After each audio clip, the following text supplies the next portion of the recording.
अस्सलाम वालेकुम everyone, welcome to my YouTube channel story time by MHK।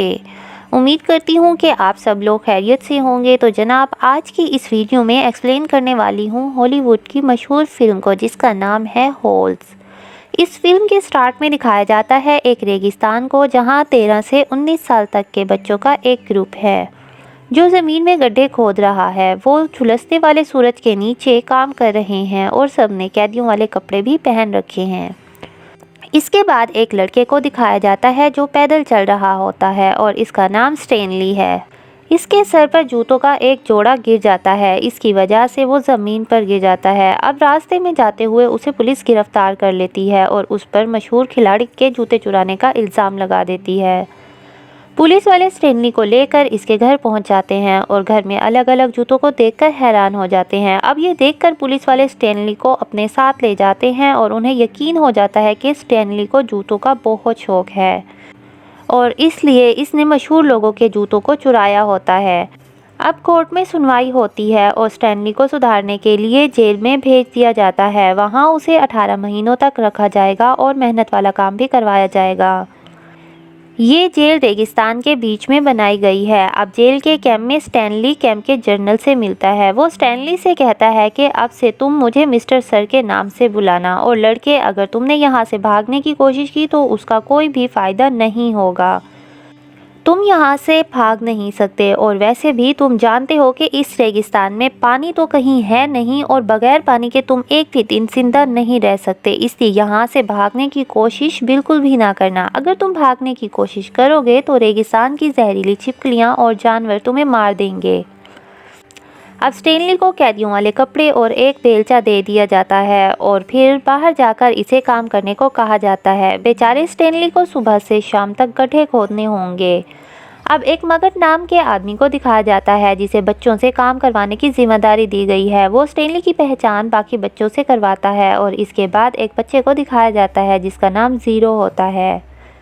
वो सबसे छोटा होता है। इसका ये नाम इसलिए रखा जाता है क्योंकि वो कभी कुछ बोलता ही नहीं। सब सोचते हैं कि वो ऐसा इसलिए है क्योंकि उसका दिमाग खाली है। फिर दिखाया जाता है कि दोपहर के खाने का वक्त होता है। खाना खाते हुए स्टैनली बताता है कि इसे जेल क्यों लाया गया। वो बोलता है कि एक मशहूर खिलाड़ी के जूते चुराने का मेरे ऊपर इल्ज़ाम लगाया गया है। अब स्टैनली की कहानी सुनकर ज़ीरो पहली बार अपनी खामोशी तोड़ता है और बोलता है, क्या उन जूतों पर लाल रंग की धारियां हैं? उसके जवाब में स्टैनली हाँ बोलता है। अब रात को स्टैनली अपने दादा की सुनाई हुई कहानियों को याद करता है।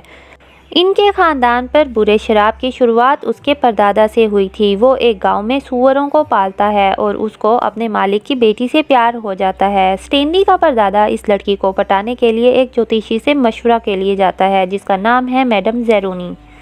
वो स्टैनली के परदादा से कहती है कि तुम्हें उसे भूल जाना चाहिए और अपनी किस्मत को अच्छा करने के लिए यहाँ से दूर अमेरिका चले जाओ। लेकिन स्टैनली का परदादा प्यार में पागल होता है। वो मैडम ज़ेरोनी की बात को अनदेखा करते हुए अपने मालिक की बेटी का हाथ मांगने के लिए जाता है। वहाँ लड़की का बाप लड़की का हाथ देने से मना कर देता है। इसके बाद स्टैनली का परदादा वापस मैडम ज़ेरोनी के पास मशवरा के लिए जाता है। वो उसे कहती है कि अगर तुमने लड़की के बाप को मनाना है तो तुम एक सूअर के बच्चे को पहाड़ पर ले जाओ, वहाँ पर उसको नदी का पानी पिलाओ। ऐसा करने से सूअर का बच्चा बहुत ही बड़ा हो जाएगा और फिर उसके बदले में तुम अपनी प्रेमिका को उसके बाप से मांग सकते हो। स्टैनली का परदादा वो सब करता है जो ज्योतिषी उसे करने को बोलती है। इसके बाद वो वापस अपनी प्रेमिका के घर चला जाता है। लेकिन जैसे कि ज्योतिषी ने बोला था कि वो लड़की बहुत बेवकूफ़ है, वहाँ एक और आदमी भी सूअर को लेकर आया होता है। वो भी उस लड़की को पाना चाहता है। वो लड़की इतनी बेवकूफ़ होती है कि वो स्टैनली के खूबसूरत परदादा को छोड़कर उस अजीब दिखने वाले आदमी को चुन लेती है। इससे स्टैनली का परदादा मायूस हो जाता है। इसके बाद वो अमेरिका के लिए निकल जाता है, लेकिन बदकिस्मती से स्टैनली का परदादा जो ज्योतिषी से किया वादा भूल जाता है। उसने स्टैनली के परदादा से एक वादा मांगा था कि मुझे अपने साथ पहाड़ों पर ले जाना और वहाँ की नदी का पानी पिलाना। ऐसा करने से मैं जवान और ताकतवर हो जाऊंगी। अब जैसे कि स्टैनली का परदादा इस बात को भूल जाता है, इसलिए ज्योतिषी ने इसके ख़ानदान में पैदा होने वाले सभी आदमियों को एक शराब दिया है। अगले सीन में दिखाया जाता है कि काफ़ी दिन काम करने के बाद स्टैनली काम को सीख गया है और असूलों को भी समझ चुका है। उसको पता चलता है कि वहाँ सभी काम करने वालों को नहीं पता होता कि जो वो गड्ढा खोद रहे होते हैं उसकी वजह क्या होती है। अब स्टेनली अपने घर वालों के लिए एक खत लिखता है और वो झूठ बोलता है कि वो कैंप में बहुत अच्छे से ज़िंदगी गुजार रहा है। इसने ऐसा इसलिए किया है ताकि इसके घर वालों को उसकी ज़्यादा टेंशन ना हो। अगले सीन में दिखाया जाता है कि एक्स-रे स्टेनली के पास जाता है और उसे कहता है कि अगर खुदाई के दौरान तुम्हें कोई चीज़ मिले तो सीधे मेरे पास ले आना। अब सभी बच्चे स्टेनली को अपना हिस्सा मान लेते हैं और उसका नाम गुफाओं का आदमी रख लेते हैं।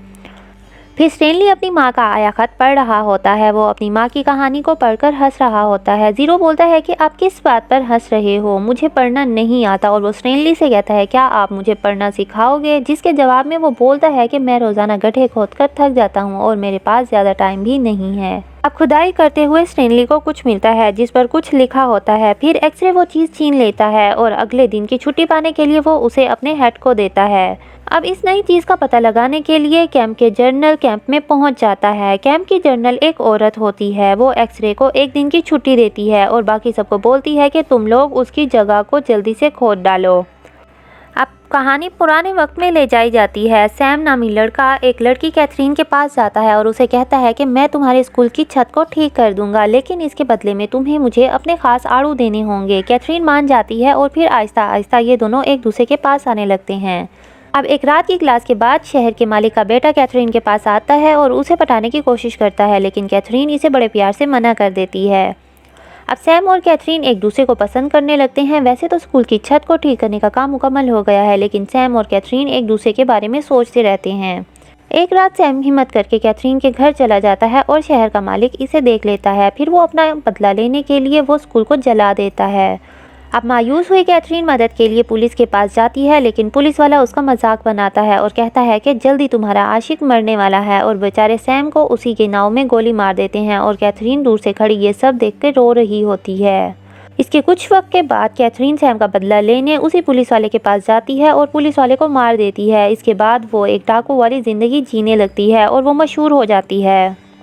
शहर के मालिक की पोती भी अपने दादा की तरह वो खजाना ढूंढने के लिए छोटे बच्चों से दिन रात गड्ढे खुदवा रही है। अब मिस्टर सर पानी लेकर आता है और सब बच्चों को पानी देता है। इसके बाद मैग्नेट नाम का एक लड़का मिस्टर सर की गाड़ी से बीजों का एक बैग चुरा लेता है। मिस्टर सर को कुछ टाइम बाद ही इसके बीजों के खो जाने का पता चलता है और वो जल्दी ही खुदाई वाली जगह पर पहुंच जाता है। अब मिस्टर सर की दहशत से लड़के बीज को लेकर इधर उधर फेंकने लगते हैं और आखिर में वो सभी बीज स्टेनली के पैरों के पास फैल जाते हैं। अब ऐसी मुसीबत में भी स्टेनली अपने दोस्तों को बचा लेता है और बोलता है कि ये सब मैंने ही किया है। फिर मिस्टर सर स्टेनली को सज़ा दिलवाने के लिए ले जाता है, लेकिन इसको सज़ा देने की बजाय जनरल मिस्टर सर को ही सज़ा दे देती है और बोलती है कि तुम इस बच्चे को खुदाई के दौरान यहाँ क्यों लेकर आए हो।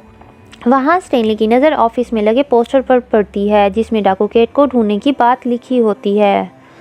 अब स्टेनली वापस खुदाई वाली जगह पर पहुँच जाता है और बाकी सभी इसको अपना हीरो मानते हैं। अब ज़ीरो इसके लिए एक गड्ढा खोदता है। स्टेनली और ज़ीरो की आपस में गहरी दोस्ती हो जाती है। अगले सीन में दिखाया जाता है कि ज़िगज़ैग ज़ीरो को जकड़ लेता है और इसी दौरान वहाँ जर्नल आ जाती है। बच्चे इसे बताते हैं कि स्टेनली ज़ीरो को पढ़ना लिखना सिखा रहा है और इसके बदले में ज़ीरो स्टेनली के लिए गड्ढा खोदता है।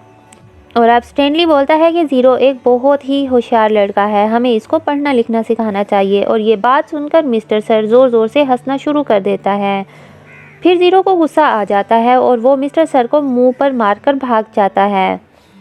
अब स्टेनली अपने दोस्त के भाग जाने की वजह से बहुत ही दुखी है। अगले दिन स्टेनली अपने भाग चुके दोस्त ज़ीरो को बचाने का सोचता है और मिस्टर सर की गाड़ी चुरा लेता है। थोड़ी दूर तक गाड़ी को चलाने के बाद वो एक गड्ढे में गिर जाता है और फिर पैदल चलते हुए वो रेगिस्तान के काफ़ी अंदर तक चला जाता है। अब काफ़ी घंटों बाद स्टेनली को ज़ीरो मिल जाता है। ज़ीरो एक पुरानी नाव के अंदर छुपा होता है जो सैम की हुआ करती थी। नाव के अंदर आड़ू का जाम एक बोतल में बचा पड़ा होता है जिसको दोनों दोस्त खाते हैं। कुछ दूरी पर स्टेनली को एक पहाड़ नज़र आता है। इसे देखकर दोनों को कुछ याद आ जाता है। दोनों को याद आता है कि ये पहाड़ स्टेनली के दादा की सुनाई हुई कहानियों में जिक्र होने वाले पहाड़ जैसा है। ये दोनों इस पहाड़ पर चढ़ने का फैसला करते हैं ताकि कोई सेफ जगह ढूंढ लें।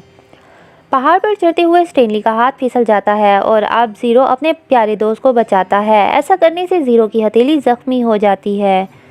अब दोनों आगे बढ़ते हैं। ये पहाड़ की चोटी पर पहुंचने वाले ही होते हैं, लेकिन थकावट की वजह से ज़ीरो थक जाता है और गिरने लगता है। वो बोलता है कि मैं आगे नहीं चल पाऊंगा। अब ये आराम करने का फ़ैसला करते हैं। यहाँ ज़ीरो उसे बताता है कि भाई तुम मेरी वजह से ही जेल पहुँचे हो और वो जूते जिनके चोरी होने का इल्ज़ाम तुम पर लगाया था वो मैंने चुराए थे और फिर पुलिस से पकड़े जाने के डर से वो जूते मैंने तुम्हारी तरफ फेंक दिए थे।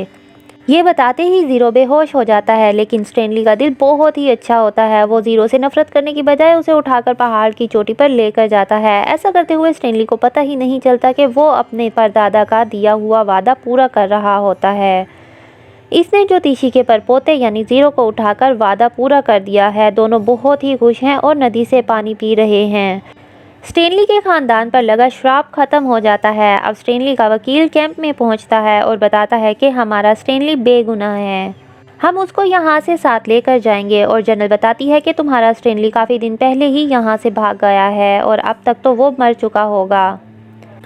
अब इसके बाद दिखाया जाता है कि स्टैनली और ज़ीरो वापस उसी खुदाई वाली जगह पर आ जाते हैं और खुदाई करने लगते हैं।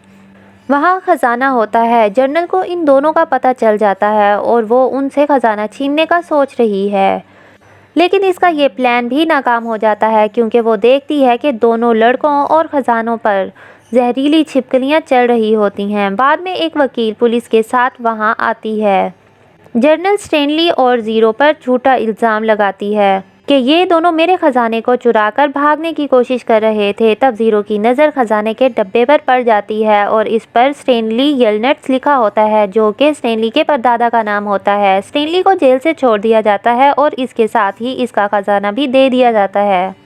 दूसरी तरफ जनरल और उसके चुन्नू मुन्नू को हिरासत में ले लिया जाता है और 100 साल बाद पहली बार रेगिस्तान में बारिश होती है। स्टैनली जेल में मौजूद सभी लोगों को अलविदा कहता है और ज़ीरो के साथ शहर चला जाता है और घर पहुंचकर वो अपने परदादा का खजाना अपने ख़ानदान और ज़ीरो के साथ बांटता है। और आखिरकार ज़ीरो को भी उसकी माँ मिल जाती है, जो कि काफ़ी टाइम से अपने बेटे का इंतज़ार कर रही होती है। दोनों लड़के एक दूसरे के पड़ोस में रहते हैं और जेल से छोड़े गए सभी बच्चों को अपने साथ खेलने के लिए बुलाते हैं। और दोस्तों, इसी के साथ ये फिल्म यहाँ पर ख़त्म होती है। आई होप कि ये स्टोरी आपको पसंद आई होगी, तो वीडियो को ज़रूर लाइक करें और ज़्यादा से ज़्यादा शेयर करें और हमारे चैनल को सब्सक्राइब करना बिल्कुल भी ना भूलिएगा। मिलते हैं हमारी नेक्स्ट वीडियो में, तब तक के लिए अल्लाह हाफिज़।